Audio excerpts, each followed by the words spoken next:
오늘 말씀은 마태복음 6장입니다. 19절에서 25절 말씀입니다.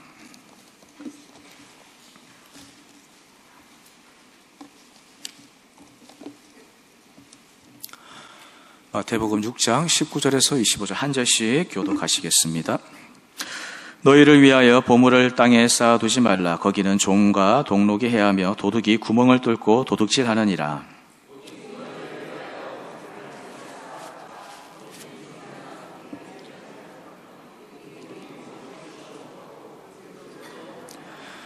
내 보물이 있는 그곳에는 내 마음도 있느니라.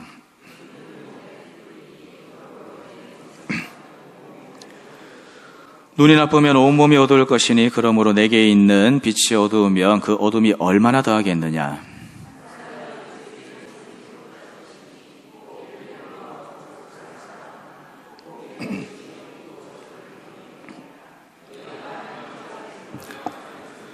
합독하시겠습니다. 그러므로 내가 너희에게 이르노니 목숨을 위하여 무엇을 먹을까 무엇을 마실까 몸을 위하여 무엇을 입을까 염려하지 말라. 목숨이 음식보다 중하지 아니하며 몸이 의복보다 중하지 아니하냐. 아멘. 자, 오늘 말씀 제목은 우상의 유혹이라는 제목으로 말씀 나누겠습니다. 우상 숭배는 하나님께서 가장 싫어하시는 것의 첫 번째입니다. 오늘 우리가 말씀을 통해서 혹여나 여전히 우리 각자에게 하나님보다 높아져 있는 영역이 있다면 속히 깨달아서 철저히 회개하는 시간 되길 바라며, 또 이를 통해 우리 모두가 각자의 구원의 문제에 있어서 유익을 얻는 시간이 되길 주님의 이름으로 축복합니다. 우리가 교회에 출석하고 말씀을 듣고 진리를 따르고 헌신하고 심고 하는 이런 모든 것들은 결국은 우리가 천국에 가고 구원받기 위해서입니다. 우리의 목표가 분명하다는 것이겠죠. 그 누구도 지옥에 떨어지길 원하지 않습니다. 다 천국 가고 싶습니다. 천국 가길 원한다는 거죠.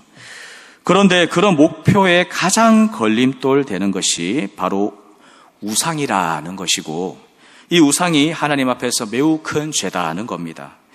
우리의 구원의 문제와 매우 밀접하게 연결되어 있는 것이 바로 우상 숭배의 죄라는 겁니다.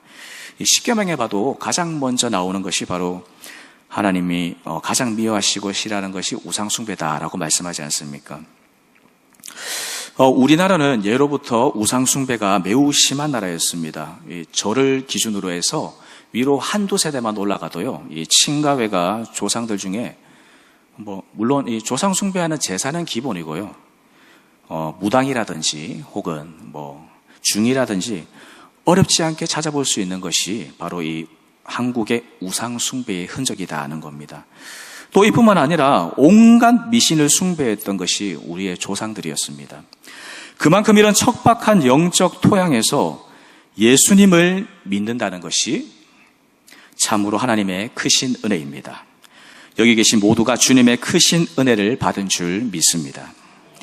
이 구약 시대에는요, 우상 숭배하는 자들을 죽이라고까지 하셨던 분이 바로 하나님이십니다. 이런 것을 보면 이 우상 숭배, 즉 하나님 외에 다른 신이나 이 땅의 물질을 하나님보다 높이 올려놓으면 그것 자체가 그 사람의 영혼에 이 멸망할 수밖에 없는 결과를 초래한다고 볼 수 있습니다. 우리나라를 보면 옛날에 비해서 실질적인 우상 숭배의 형태는 줄어들었을지 모르나 오늘날에는 그와 다르게 이 물질 숭배라는 우상 숭배가 판을 치고 있는 형국입니다. 황금 만능주의가 더욱 오늘날의 세대를 오염시키고 있다는 것이죠. 이 젊은 세대들은 더 이상 과거의 선배들이 보였던 숭고한 이상과 또 도덕적 가치, 그리고 공동체가 주는 귀중함을 점점 더 잃어가고 있습니다. 이 코로나로 인해서 더욱 그런 흐름이 가속화된 것 같습니다. 사회 전체가 어떻게 보면 이 우상 숭배, 물질 만능, 황금 만능주의의 절정에 다다른다고 볼 수 있겠죠. 이런 시대에 성경은 분명히 말하고 있습니다. 요한 1서 2장 15절 말씀인데요, 우리 같이 읽겠습니다. 시작. 이 세상이나 세상에 있는 것들을 사랑하지 말라. 누구든지 세상을 사랑하면 아버지의 사랑이 그 안에 있지 아니. 세상을 사랑하게 되면 그 사람의 심령에 하나님의 사랑이 있지 아니하다고 합니다. 어떻게 보면 우리가 그릇이라는 것이죠. 그 영혼의 중심에 무엇이 담기느냐가 핵심이라는 겁니다. 하나님의 사랑이 그 사람의 영혼이 하나님의 사랑이 그 사람의 영혼에 담겨 있는 것이 아니라 세상을 사랑하게 되면 세상의 영이 그 사람의 심령에 담겨버리게 된다는 겁니다. 결국은 죄가 가득 차게 된다는 것이죠. 그런데 하나님의 말씀은 계속해서 우리 믿는 자들, 이 영적인 복을 이어받을 상속자들에 대해서 이 창세기부터 계시록까지 계속해서 똑같은 말을 하는 것이 있는데, 그것이 뭐냐면 바로 거룩하라는 말씀입니다. 정확하게는 구별되라고 이야기하고 있습니다. 이 구별된다는 것이 구체적으로 오늘날 어떤 의미가 있을까요? 옛날 구약 시대에는 전통적인 그런 구별됨에 대한 사회적 합의가 유대 공동체 가운데 있었습니다. 이 구별된다는 것은 우상 숭배하는 이방 민족들과 달리 나실인처럼 이 언약의 테두리 안에서 거룩히 구별된다는 것이고, 또 율법 안에서 이 부정하다 여겨지는 것들을 멀리하는 것이 바로 구별됨의 의미였습니다. 이 거룩과 부정을 분별함에 대한 것이 오늘날보다 더욱 명확한 시대가 바로 구약 시대였습니다. 그런데 오늘날 이 신앙과 삶의 경계선이 매우 모호한 시대 속에서 우리는 어떻게 구별됨으로 살아갈 수 있을까요? 우리가 금방 읽은 요한일서 말씀처럼 우리는 세상을 먼저 사랑해서는 안 된다는 것이죠. 하나님보다 세상을 사랑하면 세상이 우리의 우상이 된다는 겁니다. 우리의 심령을 잠식해버리는 거죠. 세상이 주는 오감을 만족시키는 즐거움들이 우리를 잠식해버리게 된다는 겁니다. 우리에게 필요한 것은 비록 세상에 있으나 빛과 소금의 역할을 온전히 감당할 수 있는 믿음이 필요한 시대인 줄 믿습니다. 결국 이것은 우리의 정체성과 연결되는 문제입니다. 그런데 우리의 정체성을 흔드는 우상들이 오늘날에는 너무나 많이 존재하고 또 경계선이 모호하기 때문에 더욱 이전보다 깨어서 영분별이 필요하다는 것입니다. 그러한 우상이 돈이 될 수도 있고 또 명예가 될 수도 있고 자신의 커리어 혹은 후손이나 그 외에 수많은 이 땅에 우리가 의미를 둘 수 있는 형체가 있는 것이든 형체가 없는 것이든 그 어떤 것들이 하나님보다 높은 자리에 있을 그 우상이 될 가능성이 넘쳐날 수 있는 시대가 바로 오늘날의 타락한 시대다는 겁니다. 우리는 아담의 원죄 이후에 죄성이 있는 존재여서 항상 깨어서 영적으로 무장되지 않으면 순간순간 모든 것을 우상으로 여길 만큼 매우 연약한 존재들입니다. 베드로전서 5장 8절 말씀입니다. 같이 읽습니다. 시작. 근신하라 깨어라 너희 대적 마귀가 우는 사자같이 두루 다니며 삼킬 자를 찾나니. 원수는 호시탐탐 우리를 삼키려고 노리고 있습니다. 얼마나 이 영적 전쟁이 치열한지 사도 바울은요 마귀에게 틈을 보이지 말라고 강력하게 권고합니다. 이 틈을 보이면 바로 죄가 틈을 타고 우리에게 들어오는 게 연약한 우리의 본성이다 하는 거죠. 그리고 그것이 성령을 근심하게 된다는 겁니다. 이 하나님의 자녀들은 그 심령의 중심에 세상의 영이 아니라 하나님의 영이 있는 자들인 줄 믿습니다. 성령께서 내주하시는 존재가 바로 주님의 복된 상속자들이라는 겁니다. 고린도전서 3장 16절 17절 말씀입니다. 같이 읽습니다. 시작. 너희는 너희가 하나님의 성전인 것과 하나님의 성령이 너희 안에 계시는 것을 알지 못하느냐? 누구든지 하나님의 성전을 더럽히면 하나님이 그 사람을 멸하시리라. 하나님의 성전은 거룩하니 너희도 그러하니라. 아멘. 여기서도 이제 거룩하라, 헬라어로 또 구별됨이라는 뜻을 담고 있는 단어를 사용했습니다. 우리는 하나님의 것입니다. 구약에서 하나님의 것은 거룩히 구별되었습니다. 특히나 이 제사 때 사용되는 기구도 마찬가지죠. 또 이뿐만 아니라 피 흘리는 그런 제물도 거룩히 구별되었습니다. 그렇다면 하나님의 성전이 우리 속에 거하는데 우리는 어떤 정체성으로 과연 살아가야겠느냐는 것이죠. 먼저 하나님의 성전은 하나님의 임재가 임하는 매우 거룩한 장소였습니다. 특히나 이 지성소는 하나님의 임재가 임하던 곳이죠. 그런데 이 지성소에 대제사장이 들어갈 때 그가 죄가 있거나 또 부정하면 하나님께서는 그를 바로 죽이셨습니다. 왜냐하면 이 죄로부터 깨끗하지 않으면 하나님의 임재를 구할 수 없기 때문에 그렇다는 거죠. 이사야서 6장을 보면요, 이사야가 환상이 열려서 천상회의에 초대되어서 하나님께 사명을 받는 장면이 등장하게 됩니다. 그런데 하나님을 바라봤을 때 이사야는 기뻐하고 감격했던 것이 아니라 오히려 자신이 부정한 자라고 탄식하면서 망하게 되었다고 가슴을 칩니다. 왜 그럴까요?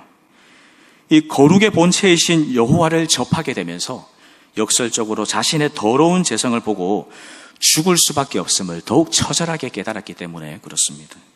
이 하나님께서는 거룩하시고 또 그렇게 거룩히 구별되게 임하시는 장소가 바로 성전인데 그 거룩한 성전이 우리 심령 가운데 있다고 밝히고 있다는 것이죠. 그러니 우리가 얼마나 구별되게 살아가야 되겠습니까, 여러분?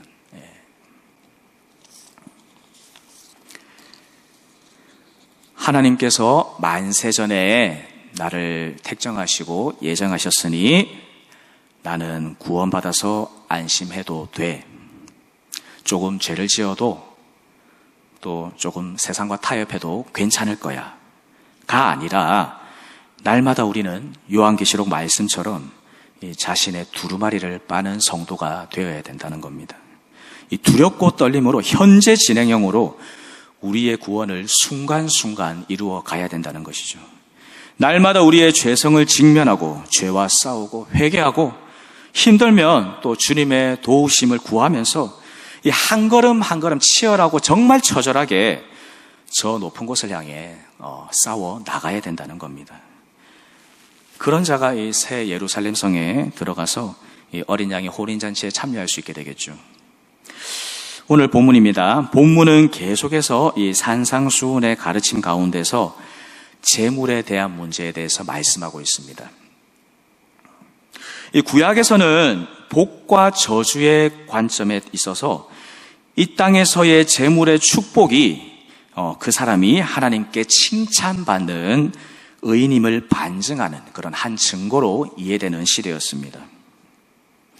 그래서 하나님께 칭찬받는 사람 그리고 의인은 하나님께서 이 땅에 물질도 풍족하게 또 공급하는 것이 많이 주는 것임을 당연한 것으로 여긴 것이 그 당시 유대의 관념이었다는 것입니다. 그런데 예수님께서는 이 누리는 것들, 이 땅의 재물과 축복에 대해서 폭탄 발언을 하시는 것을 우리가 발견할 수 있는데요.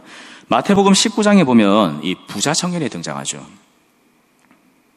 이 부자 청년은 자신이 율법을 잘 지켰다고 아주 자신 있게 예수님께 고백하고 있습니다. 그리고 자신의 재물이 많은 것은 이런 율법을 지킴으로 하나님께 복을 받은 것이라는 확신이 이 사람의 심리 기저 가운데 깔려 있습니다. 이런 자신만만한 청년에게 예수님은 정곡을 지르는 답변을 합니다. 마태복음 19장 21절 말씀입니다. 같이 읽겠습니다. 시작. 예수께서 이르시되 네가 온전하고자 할진대 가서 내 소유를 팔아 가난한 자들에게 주라. 그리하면 하늘에서 보화가 내게 있으리라. 그리고 와서 나를 따르라 하시니. 아멘.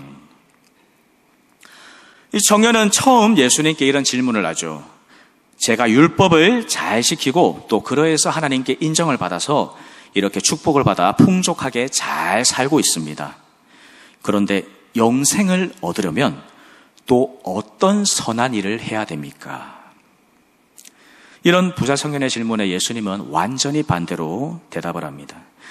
율법을 잘 지키는 것이, 즉 행위로 따르고 행하는 것이 하나님의 축복을 받고 영생을 얻는 줄 착각하는 청년에게 예수님은 가서 재물을 다 팔아서 이 가난한 이웃에게 나눠줄 때 첫 번째로 먼저 하늘에서 보화가 있을 것이고 그 이후에 자신을 따르라고 합니다. 즉 이 땅의 것을 포기하고 나를 따를 때 그것이 영생을 깨닫게 되는 시작점이야. 시작이라고 말씀하십니다. 그냥 깨닫게 되는 게 아니라는 것이죠. 그 당시 유대 문화의 관념에서 이 장면을 보면 예수님께서는 부자 청년에게 스스로 재물을 팔아서 가난하고 부족한 자들처럼 동등한 입장이 되어서 예수님을 따르라는 겁니다. 표면적으로 보면 같은 입장에 대해서 따르라는 것이죠. 그런데 그 당시 가난하고 연약하고 질병에 걸려 고통하는 사람들은 이 유대적 관념에서는요, 이 하나님의 저주를 받은 사람들이었습니다. 가난하고 질병에 걸린 당사자 혹은 그들의 조상들이 하나님께 범죄를 저질러서 그 죄의 저주를 받고 있다고 당연시 여겼습니다. 그런데 예수님의 말씀은 그런 가난하고 질병에 걸린 자들과 같은 자리에 이 부자 청년 스스로를 비천한 곳으로 가라고 떠밀었다는 겁니다. 예수님은 그 당시 유대 관념에 이 하나님께 저주를 받는 자리로 청년을 내몰았다는 것이죠. 결국 이 재물이 많은 청년은 근심 끝에 자기 포기의 기회를 놓치게 되고 예수님 곁을 떠나게 됩니다. 좁은 길을 포기했다는 것이죠. 하나님과 재물을 동시에 섬길 수 없다는 겁니다. 그만큼 영생을 얻는 길이란 좁은 길이다는 것이죠. 이 천국 가는 것이 쉽지 않다는 말입니다. 아무나 못 간다는 것입니다. 우상이 그만큼 한 영혼의 그 구원에 다다르게 하는 일에 있어서 큰 걸림돌이 된다는 사실을 우리에게 알려주고 있는 본문입니다. 오늘 본문 마태복음 6장에서는 예수님께서 이 재물에 대해서 계속해서 이 위험성을 말씀하시고 있죠. 19절을 보겠습니다. 19절을 보면 너희를 위하여 보물을 땅에 쌓아두지 마라고 하십니다. 왜냐하면 이 땅은 어떻습니까? 이 땅에서는 우리가 영원히 살아갈 곳이 아닙니다. 잠깐 있다 사라질 곳이기 때문에 그렇다는 것이죠. 우리가 정말 영원을 사모해야 될 줄 믿습니다. 이 골로새서 말씀처럼 위의 것을 항상 생각하고 살아야 된다는 겁니다. 왜냐하면 위의 것, 이 천국의 삶이 영원한 삶이기 때문에 그렇다는 것입니다. 그래서 예수님은 20절에서 보물을 하늘에 쌓아두라고 말씀하십니다. 이 부자 청년에게 재산을 나눌 때 하늘의 보화가 먼저 쌓일 것이다는 말씀과 같은 맥락입니다. 우리의 마음이 하늘에 있을 때 하늘의 보화가 쌓이게 된다는 겁니다. 이 땅의 곳간에서 인심이 나는 것이 아니라 하늘 곳간에서 인심이 날 때 우리의 믿음이 하늘을 바랄 수 있는 성숙된 자리로 나아가게 될 줄 믿습니다. 결국 천국 백성처럼 살라는 말씀이죠. 하늘의 통치, 이 하늘들의 통치가 우리에게 임할 수 있도록 잘 살아라는 겁니다. 예수님을 내 삶의 주님으로 고백하고 그분의 통치에 절대 순종하며 살라고 이야기하는 겁니다. 왜냐하면 예수님은 그리스도이시기 때문에 그렇습니다. 왕이시고 참된 선지자이시고 또 대제사장이시기 때문에 그렇습니다. 그래서 그분께 복종할 때 우리가 영생을 얻게 된다는 겁니다. 이어서 보겠습니다. 22절, 23절 우리 같이 읽을까요? 시작. 눈은 몸의 등불이니 그러므로 내 눈이 성하면 온 몸이 밝을 것이요 눈이 나쁘면 온 몸이 어두울 것이니 그러므로 내게 있는 빛이 어두우면 그 어둠이 얼마나 더하겠느냐. 예수님께서 계속해서 재물 얘기하시다가 갑자기 눈에 대한 이야기를 하십니다. 눈이 몸의 등불이다는 거죠. 눈의 상태에 따라서 그 심령이 어떠한지 알 수 있다는 의미입니다. 이 눈이 나쁘다는 표현은요, 어떤 인색함이나 탐욕에 사로잡힘을 뜻하는 이 히브리의 관용적인 표현이었습니다. 즉, 탐욕에 사로잡혀 있을 때, 탐심에 사로잡혀 있을 때 눈이 나빠진다는 겁니다. 이 영혼이 탐욕에 잠식되어 있다는 것이죠. 이 돈에 눈이 멀어서 배능이 없는 상태다는 겁니다. 잠언 28장 22절인데요. 같이 읽습니다. 악한 눈이 있는 자는 재물을 얻기에만 급하고 빈궁이 자기에게로 임할 줄은 알지 못하느니라. 아멘. 이 골로새서 말씀에서는 탐심이 우상숭배다고 이야기합니다. 정욕에 사로잡히게 되면 눈이 어두워져서 하나님의 은혜의 빛을 바라보지 못하고 또 자신을 말씀의 빛 앞에서 바라볼 수 없게 된다는 것입니다. 그렇기 때문에 눈이 나쁘게 되면 결국 온 몸이 어두워지게 된다는 것이 죄의 잠식이 되어버린다는 겁니다. 이 우상숭배에 빠지게 되면 하나님과의 관계가 단절되게 됩니다. 이 죄가 영혼육을 지배하기 때문에 그렇죠. 죄의 권세에 사로잡히게 됩니다. 우리는 오늘 이 시간 우리 속에 여전히 자리 잡고 있는 우상이 무엇인지를 다시 한번 깨달아서 직면하여 십자가 앞에 다 내려놓는 복된 시간 되시길 소망합니다. 이 하나님의 축복은 나와 하나님과의 관계가 온전히 회복될 때 이루어지게 됩니다. 이 관계가 회복되면요, 복을 구하지 않아도 주시는 분이 우리의 아버지십니다. 여전히 우리가 과거의 구습에 둘러싸여 이 땅의 것에 목맬 것이 아니라 이제는 영원한 생명이신 이 주님과의 친밀한 관계로 나아가서 자기 포기와 또 깊은 순종의 은혜 안에서 천국 소망 또 하늘 상급을 이 땅에서 풍성히 쌓아가는 우리 모두가 되시길 주님의 이름으로 간절히 축복합니다.